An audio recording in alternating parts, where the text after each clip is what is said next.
Good morning everyone. तो idioms हम कर रहे हैं ट्रिक्स के थ्रू, और कोशिश यही है कि ऐसी ट्रिक्स बनाएं, इस तरह से याद कराएं कि आपको इडियम भी याद हो जाए और बहुत लंबे टाइम तक उसका मीनिंग याद रहे और मज़ा भी आए।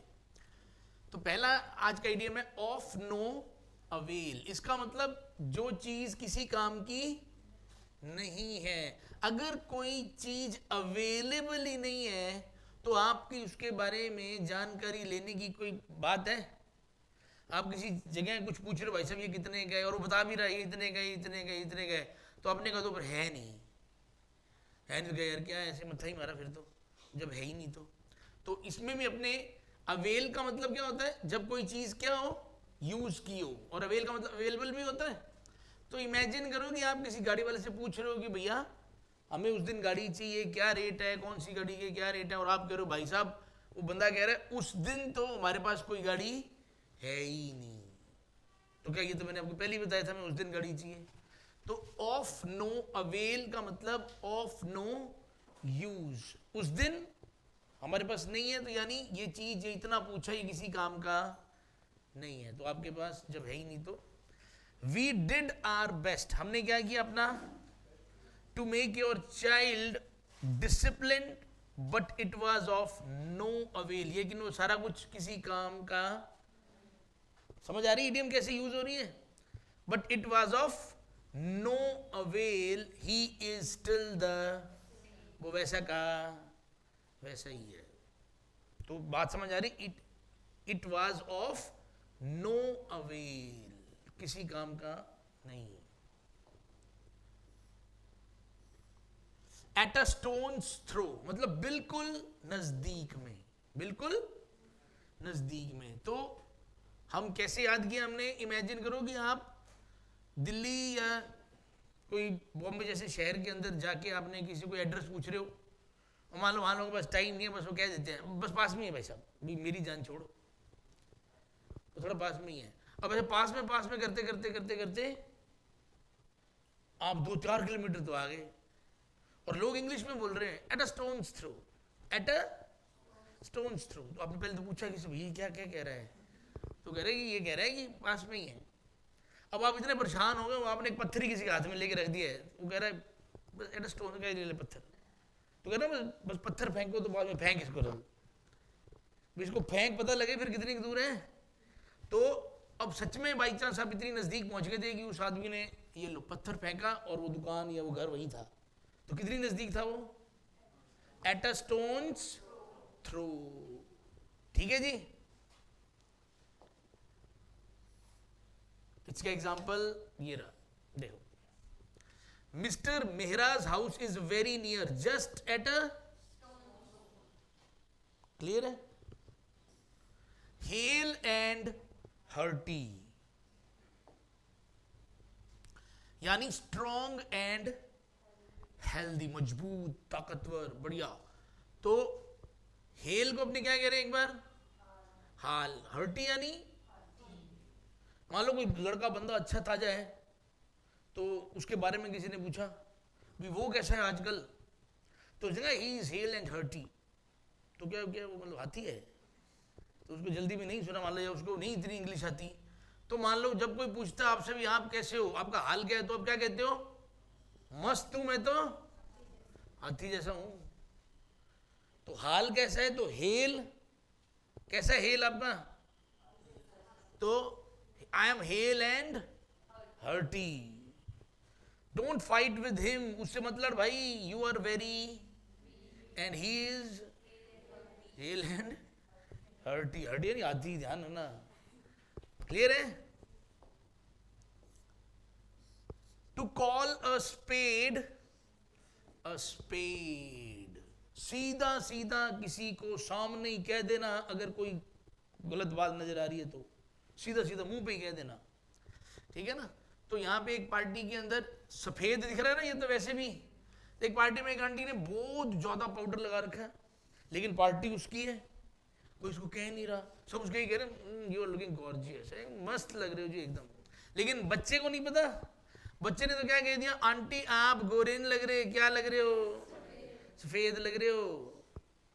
उसने तो बोल दिया। Children are very modest. Modest का मतलब एकदम साफ सुथरे चरित्र टाइप के। दे नेवर हेजिटेट, वो कभी हेजिटेट नहीं करते to call a spade a spade.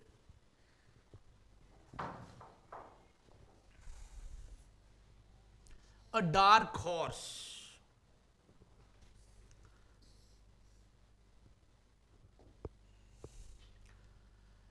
एक ऐसा इंसान जो बताए ना उसके अंदर कितने गुण हैं और वो क्या क्या कर सकता है, बस एंड टाइम पे ही पता लगा ये तो बोलता ही नहीं था, ये तो करता ही नहीं था, ये कैसे हो सकता है? तो वो क्या कहलाता है?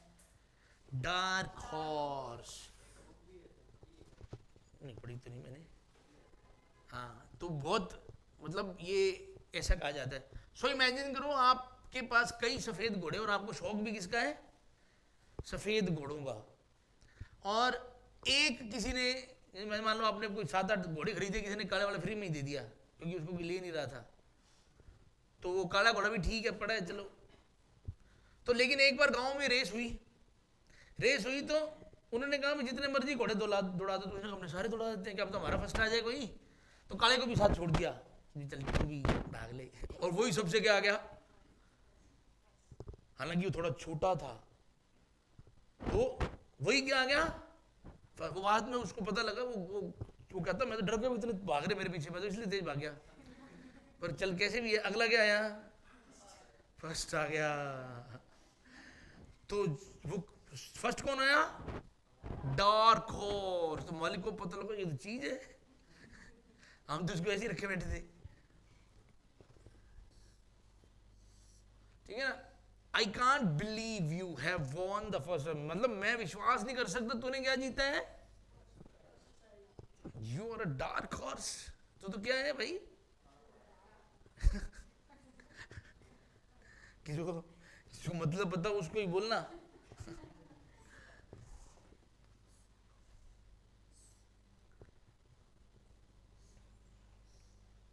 लीप इन द, एक हमने इडियम पढ़ा था, leap and bounds. Leaps and bound, उसका मतलब क्या था? दिन दुगनी रात चौगनी तरक्की वाला, या जब बहुत ज्यादा फर्क पड़ता है एक साथ, क्योंकि लीप्स का मतलब जंप वगैरह होते हैं ना, तो यहां पे लीप इन द डार्क, यानी आप बिना सोचे समझे छलांग मारे हो। लीप का मतलब क्या है? एक तरीके से तो जब अंधेरा है तो अंधेरे में बंदा आराम आराम से चलता है, छलांगे मारता है जब दिख ही नहीं रहा। तो लेकिन अगर आप ऐसा अंधेरे में छलांगे मार रहे हो तो मतलब क्या कर रहे हो? बिना सोचे समझे कदम उठाना, ठीक है ना। तो इसकी स्टोरी पहले कोई और बनाई थी, अब लीप से आप याद रख सकते हो। लीप का मतलब क्या है? लीप का मतलब क्या है? जंप। तो अगर आप जंप लोगे अंधेरे में तो आप क्या कर रहे हो? बिना सोचे समझे कदम उठा रहे हो। मान लो आपने अंधेरे में जंप मारा और मान लो आगे कोई किसी का मोटरसाइकिल या कोई चीज पड़ी तो सीधा उसमें भिड़े जाके, गलत हो गया ना काम। इसका एग्जांपल देखो, I had very little information about the company, मेरे को इंफॉर्मेशन नहीं थी कंपनी के बारे में। सो वर्किंग इन इट, तो इसके अंदर जॉब करना क्या था? बिना सोचे समझे कदम उठाने जैसा था। आपने किसी कंपनी में पता ही नहीं, अब 2 महीने हो गए वो तनख्वाह ही नहीं दे रहे, अगले कह रहे हैं आएगी देंगे, हम तो बंद ही कर रहे हैं वैसे तो आपने पूछा ही नहीं किससे, तो क्या हो गया? ये बिना सोचे समझे, it was leap in the dark. Down and out, down and out का मतलब एक ऐसा इंसान जो फिजिकली, मेंटली, फाइनेंशियली अब क्या है? खत्म ही है बस। तो इसको याद कराने का वैसे मैंने एक सुबह, मतलब इसका एक ये भी तरीका है, अगर आपने सुल्तान फिल्म देखी है तो सुल्तान फिल्म के अंदर जब वो सलमान खान को ट्रेनिंग दिलवाने के लिए लेके जाता है, तो वो जो ट्रेनर होता है वो मना कर देता है ना, वो जो क्रीम क्रूम खीर खूर खा रहा होता है, रणदीप बुड्ढा, वो कहता है भी ये लड़ लेगा क्या? तो वो वो कहता है ये ही इज क्या है, he is down and out, खत्म है, पेट बाहर निकला हुआ इसका, ये खत्म है, ये नहीं लड़ सकता। ठीक है, वो बाद की बात है, फिर वो जब करके दिखाता है तो उसके हिसाब से वो क्या था, डाउन एंड आउट। ये खत्म हो गया, अब ये कोई रेसलर वेसलर नहीं रहा, ये पुरानी बातें होगी, छोड़ो इसको। तो हमने इसकी स्टोरी क्या बनाई, रोज सुबह कुछ लोग जो अब क्या है, खत्म है, जिनकी कमर क्या है, झुकी हुई है, वो आपके घर के बाहर, आउट यानी घर के बाहर झुककर आपसे क्या लेने आते हैं, ठीक है। डाउन यानी झुकी हुई है कमर, बूढ़े हो चुके हैं, खत्म हो चुके हैं, और आउट यानी बाहर। तो घर के बाहर आपसे रोज किस तरह के लोग मिलने आते हैं, जो क्या है, खत्म है, ठीक है ना।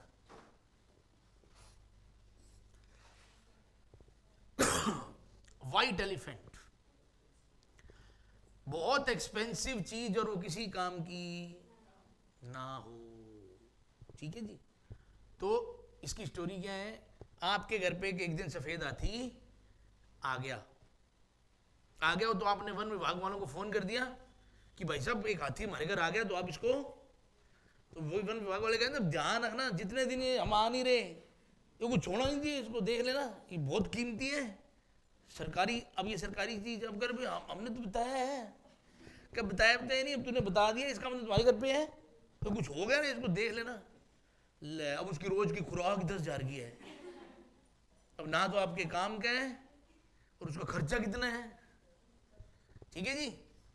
तो माय यंगर सन, कोई आदमी कह रहा है कि मेरा छोटा बेटा जो है वो क्या है मेरे लिए, वो सफेद हाथी है, खाए जा रहा है, नौकरी नाकरी कोई लगता नहीं, ही जस्ट स्लीप्स एंड, राजा बाबू है वो, सही है ना। तो अपने जो व्हाइट एलिफेंट है वो सब क्या है, वो राजा बाबू हैं। एट वंस फिंगर टिप्स, ये सबको बड़ी कॉमन चीज, सब कहते ना ये मेरी फिंगर टिप्स पे है, जो चीज आपको क्या हो, अच्छे से पता हो, अच्छे से याद हो, ठीक है, याद हो या अच्छे से आप उससे क्या हो, फैमिलियर हो। जैसे किसी मार्केट के अंदर कोई चीज आपको लेनी है, तो आप अगर हम पूछो को पता वो कहां से मिलता है, अरे ये सब मेरी क्या है, फिंगर टिप्स पे है, तो ठीक है ना, तो इसको याद करने की जरूरत नहीं है। I have no tension regarding India ji के, because it is at my the gift of the gab, यानी बोलने की जो क्वालिटी है, जैसे वक्ता होते हैं ना, वक्ता, तो जो वक्ता होते हैं उनके अंदर बोलने की क्या होती है, उस क्वालिटी को क्या कहा जाता है, द गिफ्ट ऑफ द गैब। सो इसको अपने ऐसा कह रहे हैं, गैब को एक बार क्या बना रहे हैं, गाबा। गाबा लोग होते हैं ना जिनकी जात होती है गाबा, तो गैब को बना दिया एक बार गाबा, ठीक है। तो इमेजिन करो आपके शहर में एक ऐसे अंकल जी हैं, ठीक है, उनका नाम है गाबा जी, और वो कोई गिफ्ट देते हैं, कुछ भी दे सकते हैं गिफ्ट में वो, और उसके बाद से किरपानी क्या हो जाती है, स्टार्ट, किरपानी स्टार्ट हो जाती है, और जितने भी बच्चे हैं जो हकलाते हैं, तुतलाते हैं, मानी यानी जिनको, जो बेचारे अभी बोलते ही ढंग से नहीं है, जैसे ही वो उनको गिफ्ट दे देते हैं, हाथों हाथ वो क्या बन जाते हैं, लेडीज एंड जेंटलमैन, ऐसा स्टार्ट कर देते हैं ऐसे बोलना, हाथों हाथ वो बन जाते हैं, भाइयों और बहनों, देवियों और सज्जनों। तो घर वाले कहते हैं क्या कर दिया, तो वो तो बोल नहीं रहा था, ये तो हाथों हाथ ही क्या बन जाता है, वक्ता बन जाता है, ठीक है जी। तो कौन करता है ऐसा, गाबा अंकल। गाबा अंकल जिसको वो गिफ्ट दे देते हैं, उसके बच्चे में क्या आ जाती है, एक अच्छा वक्ता वाली क्वालिटी आ जाती है। Your speech was excellent, you really have the gift of the gap. इसका मतलब तुम्हारे अंदर एक अच्छे वक्ता की क्या है, क्वालिटी है। A feather in one's cap, एक अचीवमेंट, एक सक्सेस जो आपने अपने साथ जोड़ी हो। पहले एग्जांपल देखते हैं, by winning the first prize again you have added, तुमने ऐड कर दिया one more feather in your cap. एक बच्चा जैसे मान लो 100 मीटर की रेस में भी फर्स्ट आ गया, 200 वाली में भी फर्स्ट आ गया, 400 वाले में भी फर्स्ट आ गया, तो कह रहे हैं ना कि बेटा तुमने अब पहले ही तुम्हारे पास एक दो प्राइज थे, अब ये वाला प्राइज जीत के तुमने अपनी कैप में एक और फेदर ऐड कर लिया, ठीक है ना। तो फेदर इन कैप का मतलब एक और अचीवमेंट। तो इमेजिन करो एक गांव है, उस गांव के अंदर हर साल ये कंपटीशन होता है कि एक जादुई टोपी है सबके पास, और देखा जाता है कि किसकी टोपी में कितने क्या है पंख, और ये पंख उसी के टोपी में ज्यादा होंगे जिसने जितने अच्छे क्या किए हैं काम। तो लास्ट के अंदर सब लोग अपनी अपनी टोपियां रख देते हैं, क्योंकि वो जादुई टोपी है, उसमें कोई छेड़खानी नहीं हो सकती। तो जिसकी टोपी में सबसे ज्यादा पंख होंगे उसको इनाम मिलेगा। इसका मतलब उसने उतनी ज्यादा क्या किए हैं अच्छे काम, कोई अचीवमेंट हुई है उसकी। तो फेदर गिन लेंगे, तो फेदर इन वंस कैप यानी एक अचीवमेंट, ठीक है जी। थ्रू थिक एंड थिन,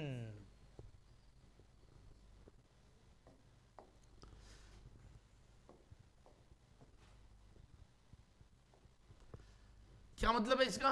अच्छे और बुरे समय में, अच्छे और बुरे समय में। सो एग्जाम्पल पहले देख लें इसका एक मिनट। सीता सेड टू राम, सीता ने राम को कहा I also go with you, मैं भी तुम्हारे साथ चलूंगी। As I promised you to be with you through, ठीक है ना, कि मैं तुम्हारे साथ चलूंगी क्योंकि मैंने प्रॉमिस किया था कि मैं अच्छे और बुरे समय में, ठीक है ना। वो रामायण थी। आजकल तो लिखे थी कि उधर वाईफाई तो आएगा नहीं, तू ही जाया। तो इसकी स्टोरी क्या है कि इमेजिन करो आपके पास बहुत ज्यादा क्या पड़ रही है, मतलब बहुत ठंड पड़ रही है, और आप किसी ग्रुप, अपने ग्रुप के साथ, दोस्तों के साथ कहीं गए थे। तो आप उनके साथ गए थे और गलती से आप लोग कोई कंबल तगड़े वाला लेना भूल गए, आपका कंबल क्या हो गया, चोरी हो गया। तो हुआ क्या, अब आपके पास जो कंबल है वो क्या है, मोटे वाला कंबल आपका मान लो चोरी हो गया, और पतला सा कंबल है आपके पास। तो आपको लग रही थी क्या, ठंड। लेकिन आपकी जैसे जब अपने कहीं जाते हैं तो किसी और से भी दोस्ती हो जाती है ना, तो वो जो एक और ग्रुप था, आपकी अकेले की उनसे थोड़ी जान पहचान हुई थी जैसे, तो उन्होंने आपको बुला लिया कि यार तू हमारे पास आ जा, कोई बात नहीं, तू तो आ जा हमारे पास, कम से कम हमारे पास बड़े कंबल, मतलब है मोटा कंबल पड़ी हमारे पास, थिक कंबल है। तो आप उस कंबल में उनके पास चले गए। लेकिन थोड़ी देर बाद आपको एहसास हुआ यार मेरे दोस्त तो क्या मर रहे हैं उधर पतले वाले थिन वाले कंबल में मर रहे हैं, और मैं इधर नहीं। तो छोड़ दिया वो कंबल, वापस किधर आ गए, इनके जीना मरना। तो चाहे अब कंबल थिन है या थिक है, अब रहना किसके साथ है, तुम्हारी। क्लियर है? To go through fire and हर तरह की तकलीफ से गुजरना, हर तरह की। अब इसमें अच्छा बुरा नहीं है, ध्यान रखना, बच्चे इसमें कंफ्यूज हो जाते हैं। अच्छे और बुरे वाली कहानी किसमें थी, थिक एंड थिन में। इसमें सिर्फ बुरा ही बुरा है, यानी हर तरीके के संघर्ष से, तकलीफों से गुजरना, यानी पानी से भी गुजरना। और तो इमेजिन करो एक फिजिकल टेस्ट है जिसके अंदर आपको हर तरीके की सिचुएशन से गुजरना है। धीमी आग, तेज आग, ठंडा पानी, गर्म पानी, और हर तरीके का आपका टेस्ट और टेस्ट शुरू हो चुका है। भागो। तो कैसे, कहां से गुजरना है, पानी से भी और आग से भी। तो वो दोनों ही चीजें हैं क्या, तकलीफें ही हैं। In order to become a champion, अगर आपको चैंपियन बनना, you have to go through fire and water, ठीक है ना। सर्दियों बच्चों को लगता है ठंड बहुत है, पढ़ा नहीं जाता सर। गर्मियों में लगता है गर्मी बहुत है सर, नहीं पढ़ा जाता सर, इतनी गर्मी में। तो भैया अगर चैंपियन बनना है तो सर्दी से भी निकलना पड़ेगा, गर्मी से भी निकलना पड़ेगा। टू टर्न ग्रे यानी बूढ़े हो जाना। अपने वाइट बाल कहते हैं, दरअसल लोग क्या बोलते हैं, ग्रे। ठीक है ना, ग्रे, ग्रे बाल को व्हाइट बाल भी बोल देते हैं ना। तो बूढ़े हो जाना। मोदी जी ने स्कीम चला दी है, अब तक तो चल रहा है ना, जो लोग बूढ़े हैं उनको महीने का 1000 मिलता है। अब स्कीम क्या चला दी है, हर महीने कितने मिलेंगे, 20,000। बस शर्त यही है कि वो बंदा क्या होना चाहिए, बूढ़ा होना चाहिए ना। बूढ़ा होना चाहिए तो वो ग्रे कलर के सूट बूट ही पहनेंगे ताकि पता लगे ये लोग बूढ़े हैं। तो और उनके हेयर भी क्या होने चाहिए, उसी टाइम आपने सारा कुछ क्या कर लिया कि हम भी क्या हैं, बूढ़े, कोई बंद 20,000 दो। सही है।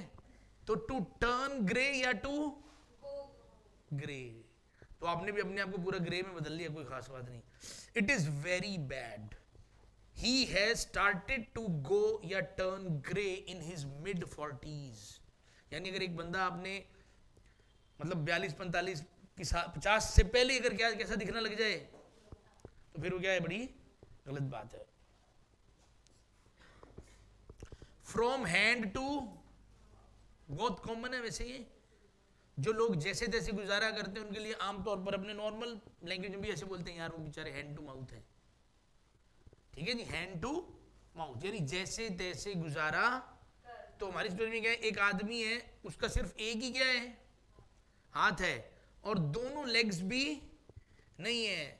जैसे तैसे थोड़ा बहुत कमा कर क्या करता है, क्योंकि उसके लेग्स तो है ही नहीं, एक हैंड है एक माउथ है, हैंड टू माउथ हो गया। टांगे तो है नहीं ना, तो सिर्फ क्या है, तो बेचारा कैसे करता है, जैसे तैसे गुजारा कर रहा है। He is not rich, he is just living from. तो ये ध्यान रखना, ये फ्रॉम हैंड टू माउथ इकट्ठी इडियम है। ठीक है, हिंदी में हम लोग हैंड टू माउथ बोलते हैं आमतौर पर, इंग्लिश में फ्रॉम साथ में आएगा। नेक एंड नेक, सुना कभी, गला काट कंपटीशन चल रहा है, गला काट कंपटीशन। तो वो नेक टू नेक बोल देते हैं, वो अलग चीज है। ठीक है ना, यहां पे क्या नेक एंड, तो मतलब यही है इसका कि कंपटीशन में बराबर रहना या बिल्कुल नजदीक रहना। कंपटीशन बिल्कुल, तो इमेजिन करो दो लोगों में कंपटीशन चलता रहता है, किस चीज का, गर्दन लंबी करने का, गर्दन लंबी करने का। तो दोनों ही थोड़ा थोड़ा टाइम लटकते रहते हैं, थोड़ा थोड़ा टाइम लटकते रहते, कभी किसी की गर्दन थोड़ी सी बढ़ जाती है, कभी किसी की, और प्रैक्टिस ना करो तो वापस ऊंची हो जाती है, तो प्रैक्टिस भी करनी पड़ेगी ना। तो दोनों लोग उस गर्दन वाले कंपटीशन में हमेशा ही लगभग क्या रहते हैं, लगभग बराबर ही रहते हैं। हर साल कंपटीशन होता है, मतलब वहाँ गर्दन लंबी वाला। As they approach the finish line, मान लो कोई रेस लगा रहा है, फिनिश लाइन वो होती है ना लास्ट, तो जैसे ही वो पहुंचे फिनिश लाइन पे, दे वर नेक एंड नेक, लगभग क्या थे, बराबर थे, लगभग क्या थे, बराबर थे।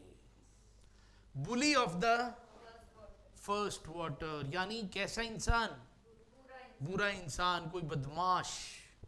तो मान लो बुली, बुली का मतलब वैसे तो परेशान करना होता है ना, लेकिन यहाँ पे क्या है, बुली नाम है किसका, एक माने हुए बदमाश का, जो किसी को भी परेशान करता है। तो पानी की लाइन लगी हुई थी, पानी लेने के लिए आप भी लाइन में लगे हुए थे, तो उसने सबको उठा दिया, हट, पहले कौन लेगा, फर्स्ट, यानी सबसे पहले कौन लेगा पानी, अपन लेगा, क्योंकि अपन जहां खड़े हो जाता लाइन उधर से ही स्टार्ट होती है।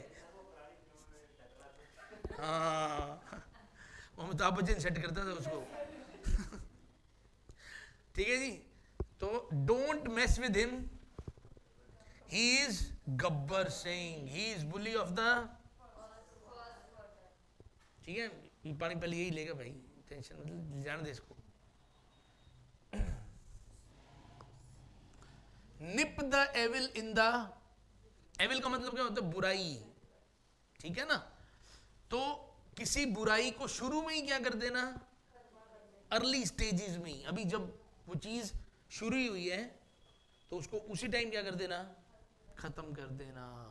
तो ये पंजाबी में बनाया हमने इसको, निप को क्या पढ़ दिया, नप, नप दे उन्होंने, उत्थे नप दे बस, ठीक है, यानी दबा देना। एविल का मतलब क्या होता है? बुराई। और इसको क्या कह रहे हैं? बड को एक बार क्या बना दिया? तो मान लो आपके बच्चे ने गाली देना और चोरी करना क्या कर दिया, तो आपने उसको डराने के लिए किसमें बंद कर दिया? पुराने बेड में। बेड खोला, उसको अंदर ना, अब करेगा नहीं नहीं नहीं, अब नहीं करूंगा, अब नहीं करूंगा। तो अभी पहली बार ही चोरी करी और पहली बार में ही क्या कर दिया? नप दिया उसको किसमें? सही होके निकला बाहर एकदम। तो जब भी कोई भी वो गलती करता है, आप कौन सा फॉर्मूला बनाते हो? If you had nip the evil in the bed, अगर तुमने शुरू में ही इस बीमारी को क्या कर दिया होता, your son would not have become an addict. Conditional sentence है, पता है किसी को कौन से? C3। आ रहा है ना, याद आता है थोड़ा थोड़ा। चलो, पिक अ क्वेरल। पिक यानी चुन लो, ऐसे उठा लो, भी कौन सी लड़ाई करनी है। तो सुना ना भी, मुंडा फिर द लड़ाई मुल लैंड नू, जट फिर द लड़ाई मुल लैंड का मतलब, मुल का मतलब क्या होता है? खरीदना। भी वो तो घूम रहा है, भी आओ कोई आओ, ये लड़ाई करनी है। तो ये वैसे ही सिस्टम है। कुछ लोग ऐसे होते हैं जो डेलिबरेटली जानबूझ के क्या कर देते हैं, स्टार्ट आर्ग्यूमेंट, जानबूझ के लड़ाई करने को क्या बोलते हैं? पिक। अब यहां पे ये जो पिक वर्ड है, ये एक V1 की तरह है, ध्यान रखना, ठीक है ना। Don't mess with him, he is a very bad tempered, बहुत बैड टेम्पर्ड इंसान है। Always ready to pick a quarrel, वो तो हमेशा लड़ाई करने के लिए क्या है, तैयार है। ठीक है, तो इमेजिन करो आपको रोज अलग अलग टाइप का झगड़ा करने का क्या है, शौक है। तो आप रोज चूज करते हो, पहले घर पे सोचते हो आज मेरे कौन सा करना है झगड़ा, पिक करते हो आज ये वाला करना है। ठीक है, तो पिक का मतलब होता ही क्या है वैसे तो चूज करना, पिक करना। ठीक है, तो वैसे सिंपल सही एकदम ये टू पिक। चल रहे आज टू पिक होल्स इन, किसी को क्या करना। जैसे मान लो अगर मैं कह दूंगी वो सेल लगती है ना कि ये 2000 की साड़ी है, सिर्फ 200 रुपये मिल रही है, आपको ढूंढने से भी इसके अंदर कमी नहीं मिलेगी, और कमी ढूंढ ली तो एक कमी ढूंढने के 10 रुपये कम कर दिए जाएंगे। ठीक है, तो इमेजिन करो 200 रुपये की साड़ी थी, आपने 30 कमियां ढूंढ दी, तो अगला कह रहे यार मतलब 100 रुपये तेरे को और दे साथ में। तो ऐसा ही हुआ। पिक का मतलब क्या है, चूज करना, चुनना, और होल का मतलब छेद। तो सेल लगी थी साड़ियों की, एक कमी ढूंढने वाले कितने थे, मान लो 50 रुपए की एक्स्ट्रा छूट दी, तो आपने कितने ढूंढ दिए, 5 ढूंढ दिए। तो और ढूंढे भी इसलिए क्योंकि आप वैसे भी गलतियां निकालने में क्या हो माहिरो। ठीक, गलतियां निकालना बहुत क्या है, आसान। गलतियां ढूंढना किसी में से क्या है, बहुत आसान। तो अब वैसे ही माहिर थे इसमें। The lawyer picked holes in the witness. अब देखो यहां पे ये पिक आया, तो ये पिक इधर V1 है, तो यहां पे ये पिक का V2 भी हो सकता है। ठीक है जी, तो यहां पे ना ये 2 कोई जरूरी नहीं है, ध्यान रखना। ये इडियम पिक से स्टार्ट हो सकती है, तो यहां पे V2 भी हो गया ना, picked holes in the witness story. ये ऐसे देखो 2 तरीके से आएगा, या तो मान लो ये लाइन लिखी हुई आ गई, उसमें क्या है, पिक्ड होल्स के नीचे क्या कर दिया, अंडरलाइन। नीचे आपको 4 मीनिंग दिए होंगे। पिक्ड होल्स का मतलब क्या है, दुश्मनी निकालना, मतलब इंग्लिश में लिखा होगा ना कि प्रेज करना या क्रिटिसाइज करना या कुछ और करना, तो अपने को वो अलग अलग मीनिंग देंगे। हेल्प करना, तो अपने को पता होना चाहिए भी सही मीनिंग इसका क्या है। या वो क्या करेंगे, बिल्कुल सही सेंटेंस लिखेंगे, अंडरलाइन कर देंगे और नीचे इडियम दे देंगे। इस चीज की जगह इडियम कौन सा फिट बैठेगा, something wrong at the bottom. ये वैसे ही है जैसे हमने कहते हैं ना दाल में कुछ काला है, तो हिंदी में इसको क्या बोलते हैं, something wrong at the bottom, यानी शक होना कि कुछ गलत है, और ठीक है जी, कुछ गलत है, दाल में कुछ काला है। बॉटम का मतलब क्या होता है? तला, किसी चीज का तला, the lower side of anything. Story क्या है, मान लो आप आपके घर में जो दूध वाला आता है, आपको ऐसा लगता है पहले दूध तो उतना ही लेते थे, अब कम कैसे पड़ जाता है, ठीक है जी, तो कोई कोई गड़बड़ लग रही है। तो अगले दिन आपने दूध वाले के दूध नापने का कंटेनर, वो किलो वाला होता है ना, उसको चेक किया। जब उसमें चेक किया तो उसका कंटेनर जो था वो नीचे से क्या था, पिचका हुआ। तो वो ऐसा होता है ना, ऐसे वाला होता है। तो पता लगा भी इतना तो उसने अंदर से मोड़ ही रखे है, इतना तो अंदर से मोड़ ही रखा है। तो अगर इतना अंदर से मोड़ रखा है, फिर दूध कितना आता होगा अंदर।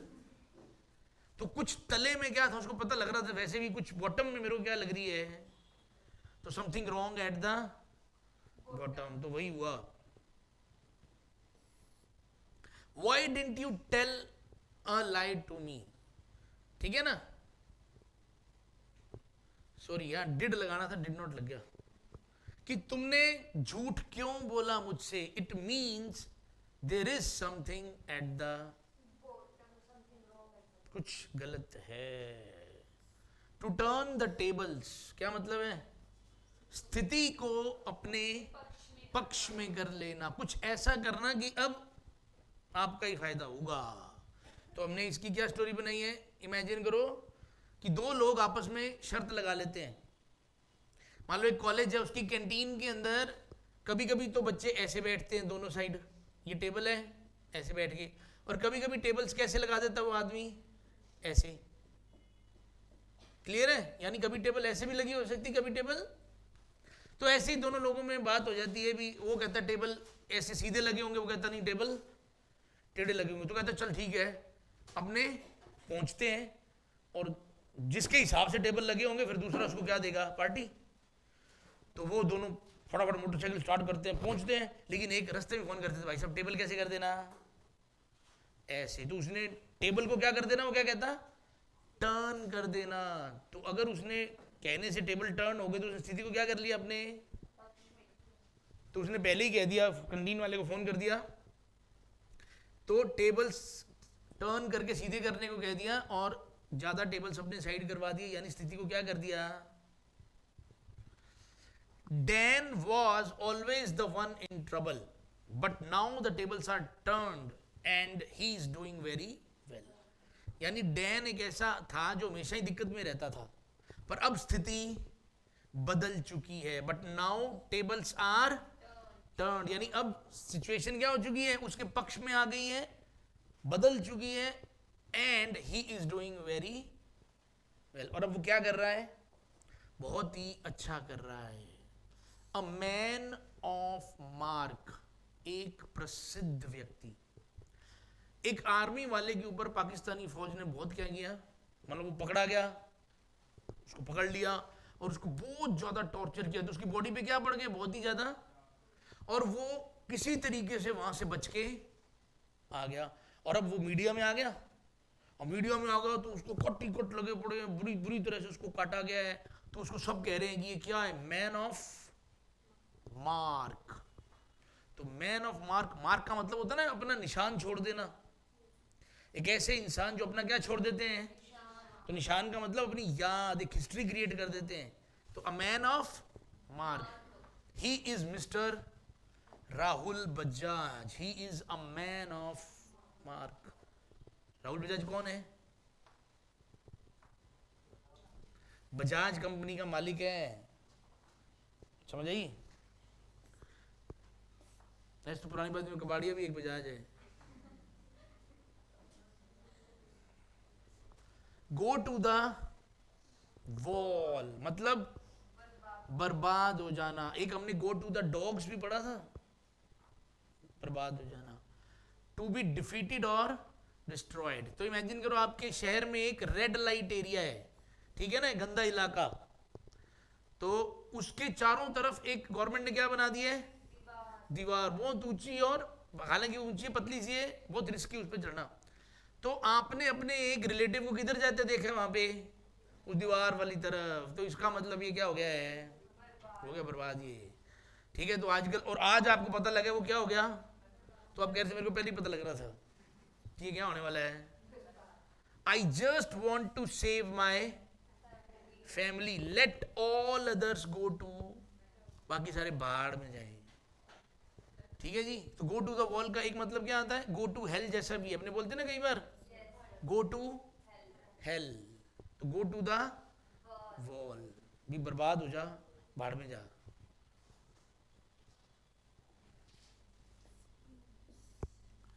इन अ पर्सन्स शूज,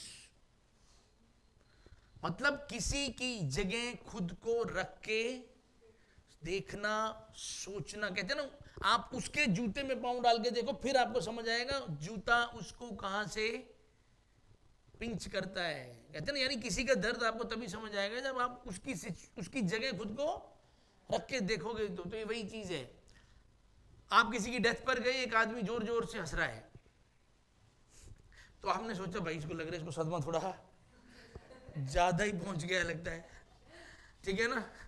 तो फिर भी आपने सोचा एक बार पूछ ही लूं, तो कहता है कि ये जूते की वजह से, मैं किस वजह से हंस रहा हूं, जूते की वजह, क्योंकि उसके जूते के अंदर कुछ ऐसी चीज है जो उसको क्या कर रही है, खुजली कर रही है। तो आपने कहा रहने दे, मजाक कर रहा है, ऐसा होता है क्या। तो कहते तू पहन के दे, या उसके जूते में कोई कीड़ा कूड़ा होएगा। तो आपने भी जब उसका जूता पहना तो आप भी हंसने लगे जोर जोर से। तो ठीक है जी, तो पहले तो आपने उसकी बात नहीं मानी भी तू क्यों नाटक कर रहा है यार। तो जैसे ही उसके जूते में पैर रखा, इसका मतलब आपने खुद को उसकी सिचुएशन में डाल दिया। ठीक है, वो एक फिल्म आई थी, कौन सी थी, धमाल, उसमें भी एक आदमी बहुत जोर जोर से रो रहा होता, तो उसको पूछता भी आपको तो आपके ज्यादा करीबी थे क्या। वो कहता है तूने मेरी उंगली पे पैर रख दिया है पैर उठा। If you want to understand why your dad is upset, अगर आप जानना चाहते हो कि आपके डैड क्यों अपसेट हैं, put yourself in his shoes, इसका मतलब खुद जूते में घुसना नहीं है, put yourself in his shoes for a moment, to and in, सब कुछ खत्म हो जाना। जब आप पहुंचे तब तक सिर्फ धुआं ही निकल रहा है, कुछ नहीं बचा। तो ये वही चीज है, सब कुछ खत्म हो जाना। आपको बड़ा प्यार है किससे, यानी स्मोकिंग से बड़ा प्यार है। एक दिन सिगरेट जलती छोड़ गए, और जब वापस आए तो देखा पूरा घर जलकर क्या हो चुका है, राख में सब क्या बचा है, धुआं ही बचा है, सब कुछ खत्म हो चुका है। All the efforts of the principal to make the students a good human being ended in व्यर्थ, कह सकते हो जाना, या सब खराब हो जाना, बर्बाद हो जाना। हाई टाइम का मतलब उचित टाइम। जितनी भी एड्स आती है ना अच्छे वाली इंग्लिश न्यूज़पेपर्स के अंदर, उसमें लिखा होता है इट इज हाई टाइम, यानी बिल्कुल सही टाइम है गाड़ी खरीदने का, इस मशीन को खरीदने का, इस गाड़ी को खरीदने का, कुछ भी। तो एक बेटा अपने पापा से पूछ रहा है, पापा मेरे को कुछ चीज ले दो। तो उसके पापा कहते हैं बेटा हाई टाइम आएगा ना तब लेके दूंगा। हाई टाइम का मतलब उचित समय, जब उचित समय आएगा मैं क्या लेके दूंगा तेरे को, तब लेके दूंगा। तो अभी टाइम कितना बजा है, 1 बजे। वो कह रहे पापा कार ले दो। पापा कह रहे बेटा वेट फॉर, उसे सोचा जब टाइम थोड़ा हाई हो जाएगा, अब 2 बज गए। वो कह रहे पापा अब तो ले दो। वो कहता है बेटा जब हाई टाइम आएगा, फिर 7 बज गए। वो फिर कह रहे नहीं बेटा जब हाई टाइम होगा तो और कितना हाई होगा, दुकानें बंद होगी। तो पापा कहते बेटा हाई टाइम का मतलब क्या होता है, उचित समय। हाई का मतलब ये नहीं 2 था 3 पे आ गया 4 पे आ गया हाई हो रहा है, ये नहीं, जब उचित समय आएगा। This is the high time, do it now brother, otherwise you will regret later. अभी कर लो, नहीं तो तुम बाद में क्या करोगे, पछताओगे। To leave no stone unturn, बड़ी प्यारी इडियम है, इतनी बार दिखाई देती है। जब आपको ये कहना हो ना सर मैं कोई कसर नहीं छोड़ूंगा, आई will not leave any stone unturned. Interview में बड़ी लाइन लोगों को सिखाई जाती है कि जब वो कहेंगे ना भी अगर हम आपको ले लेंगे तो आप निराश तो नहीं करोगे? तो no no sir, I will not leave any stone unturn. ठीक है, तो कोई कसर ना छोड़ना। तो एक गांव है जहां फसल तभी उगती है अगर एक मंदिर के सामने रखे सारे पत्थर एक ही आदमी पलट दे, तो ही उस पूरे गांव में क्या उगेगी? फसल। कई लोगों ने ट्राई मारी पर कोई ना कोई पत्थर रह ही जाता है, मतलब ध्यान नहीं रहता, एक आधा पत्थर रह ही जाता और फसल नहीं उगती। इसका मतलब कसर रहेगी ना। पर आपने इमेजिन करो, आपने कहा सर अब की बार आप मेरे को जान दो, और आपने सारे के सारे पत्थर क्या कर दिए? उल्टे, और फसल उगना क्या हो गई? स्टार्ट। तो आपने इसका मतलब कोई कसर नहीं छोड़ी। ठीक है जी। लीव यानी छोड़ना कोई भी स्टोन, कैसा? जिसको ना पलटा गया हो। Sir I left no stone unturned, मैंने कोई कसर नहीं छोड़ी in finding out a good candidate, एक अच्छा कैंडिडेट ढूंढने में मैंने कोई कसर नहीं छोड़ी। टू गिव या show a person the cold shoulder, रूखा व्यवहार करना। ठीक है, तो हम बात कर रहे हैं कौन सी? 2050 की। 2050 के अंदर क्या, मेरी स्टोरी में बहुत बार ऐसा आता है कि हम बात किसकी कर रहे हैं? 2050 के अंदर ऐसा टाइम आ जाएगा जब इंसान के भी पार्ट्स मिलने लग जाएंगे। इंसान के पार्ट्स मिलने लग जाएंगे भी, भाई साहब ये टांग वो जो आपने कहा था वैसे नहीं चल रही, बदल के दो इसको। ठीक है ना यार, ये इधर भी मजा नहीं आ रहा। तो इमेजिन करो 2050 में आपके पास क्या है? एक अच्छी क्वालिटी का क्या है? हॉट शोल्डर है। आपके पास अच्छी क्वालिटी का क्या है? एक हॉट शोल्डर है, यानी जो गर्म रहता है। सर्दियों में पूरा इधर क्या रहता है? गर्म रहता है। तो मान लो आपके घर में फंक्शन है, तो एक पुराना है, वो कौन सा है? कोल्ड। तो जो तो आपका कोई रिलेटिव आता है बढ़िया, जिसको आपको इज्जत देनी है, उसको तो आप जब गले मिलते हो तो इधर गर्म वाले से, और क्या है। और जो ऐसे सरकारी से है भी, चल ठीक है बुलाना ही था, उसको किधर देते हो? कोल्ड, क्योंकि फिर ये ठंडा हो जाएगा नहीं तो मान लो अब कई लोग कह रहे हैं हमें तो कोल्ड दिया, उसको उड़ दिया, मतलब हमसे कैसा व्यवहार किया है? हमें रूखा व्यवहार किया है। ठीक है जी। ही गेव मी द, उसने मेरे को क्या दिया? Cold shoulder. The whole evening at the party, पूरी, मैं 2-3 बार मिला उसे, फिर दोनों तीनों बार मेरे को क्या दिया? Cold shoulder. तो he gave me the cold shoulder the whole evening, पूरी, कहना तो वही चाह रहा है कि पूरी इवनिंग मेरे साथ कैसा व्यवहार किया?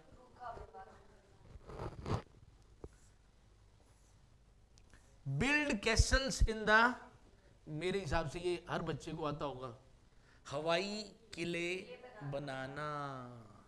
ठीक है ना, हवाई किले बनाना। कैसल्स का मतलब ही क्या होता है? किले। हवाई का मतलब कैसल्स का मतलब किले, बिल्ड यानी बनाना। तो जिसको कैसल्स ही याद नहीं है तो उसके लिए मैंने चीज बना दी क्या? कास्टलेस।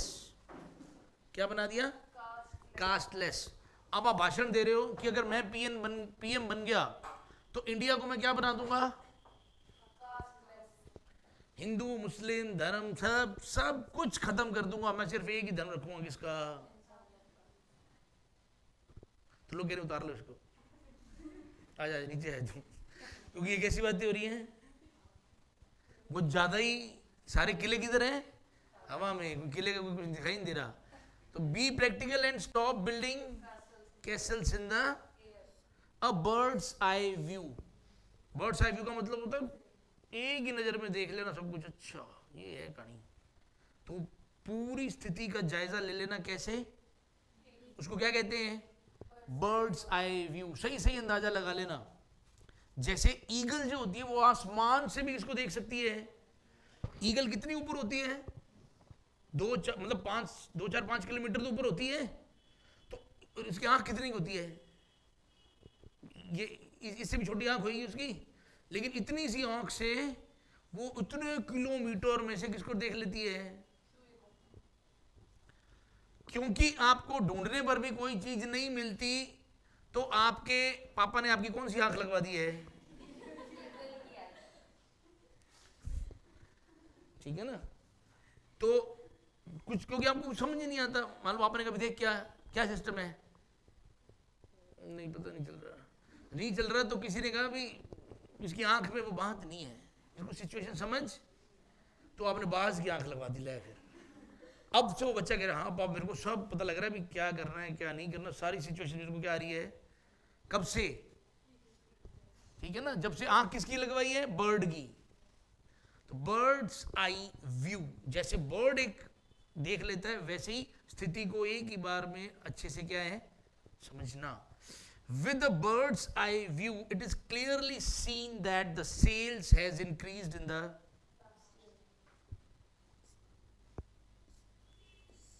the lion's share, सबसे बड़ा भाग, ठीक है, किसी भी चीज का सबसे बड़ा भाग।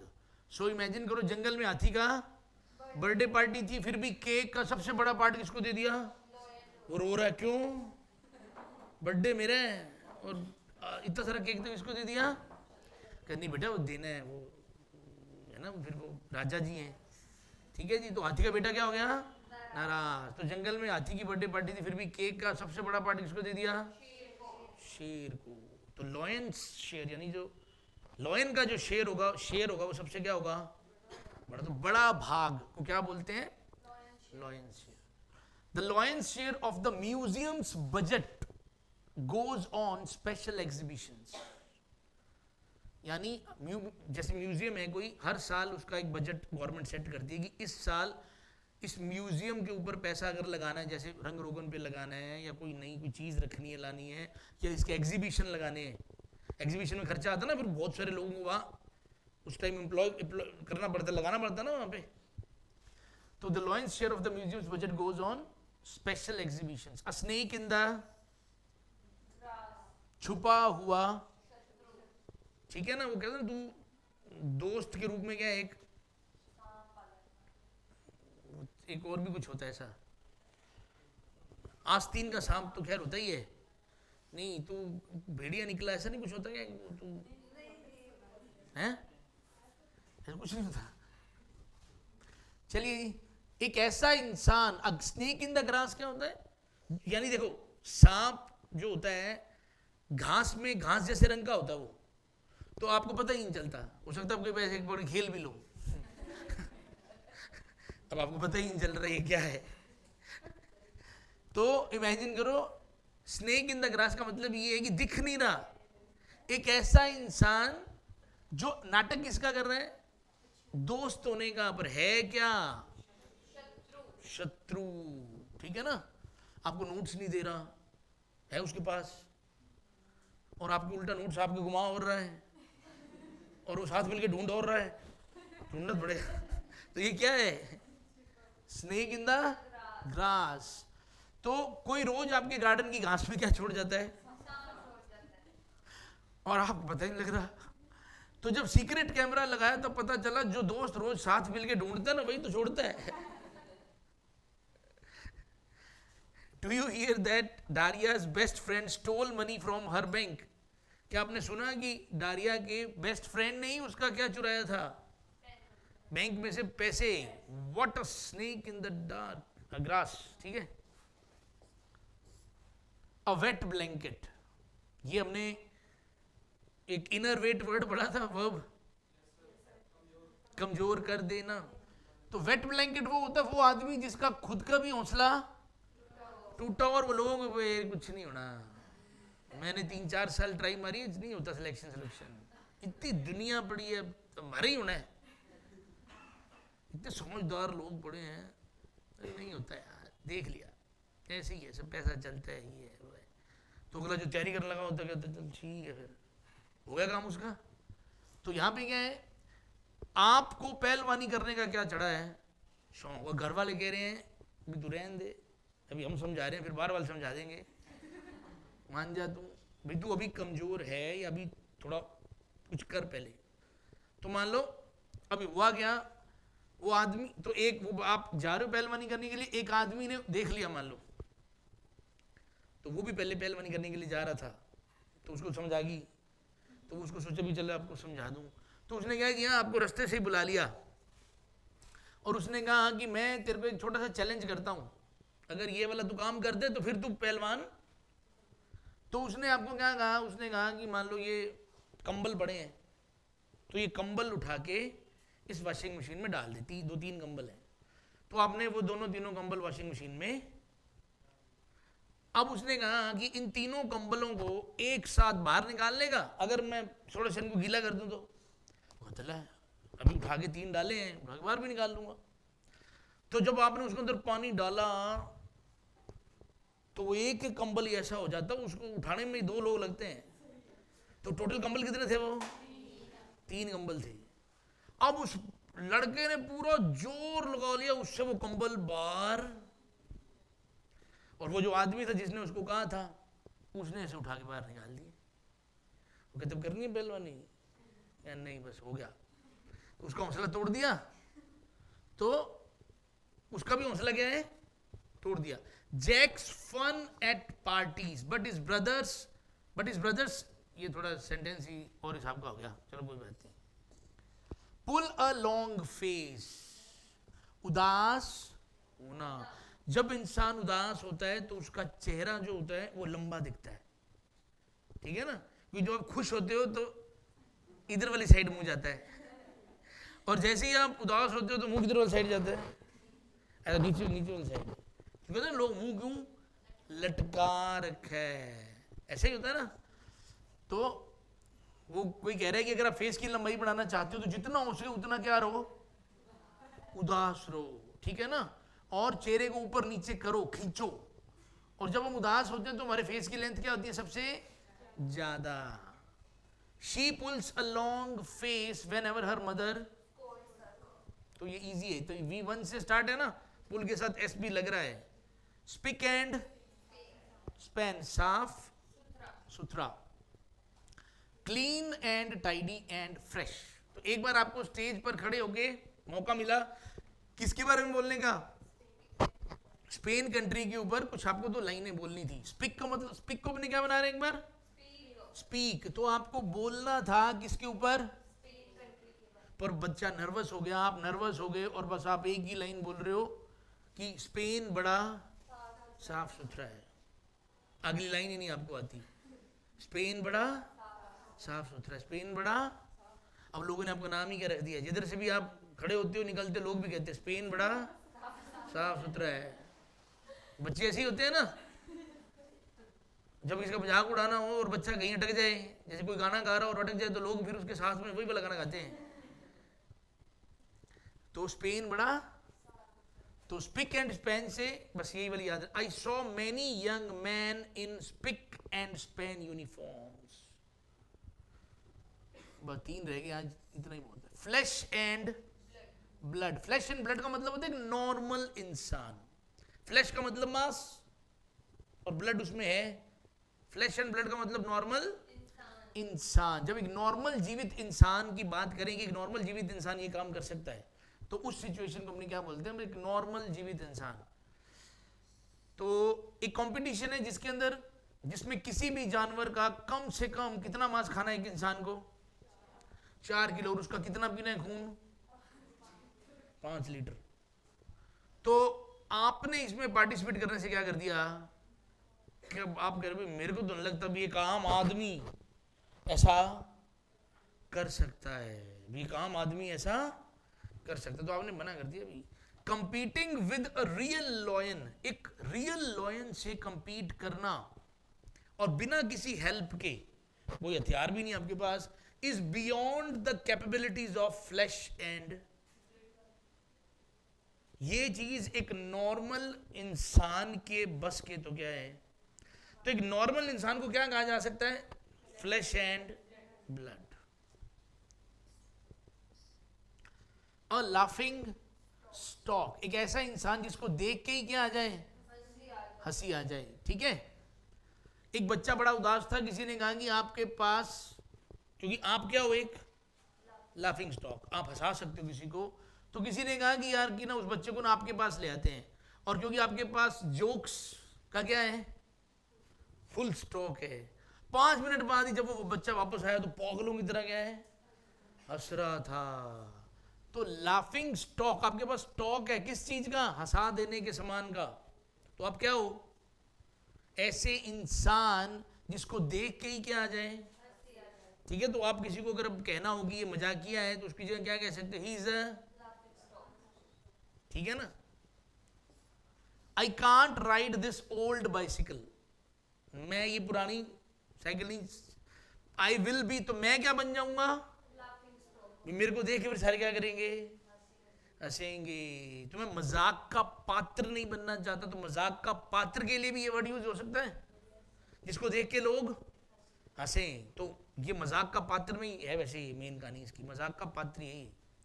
All and sundry, all and sundry का मतलब होता है किसी भी किस्म के लोग, हर किस्म के लोग, ठीक है जी।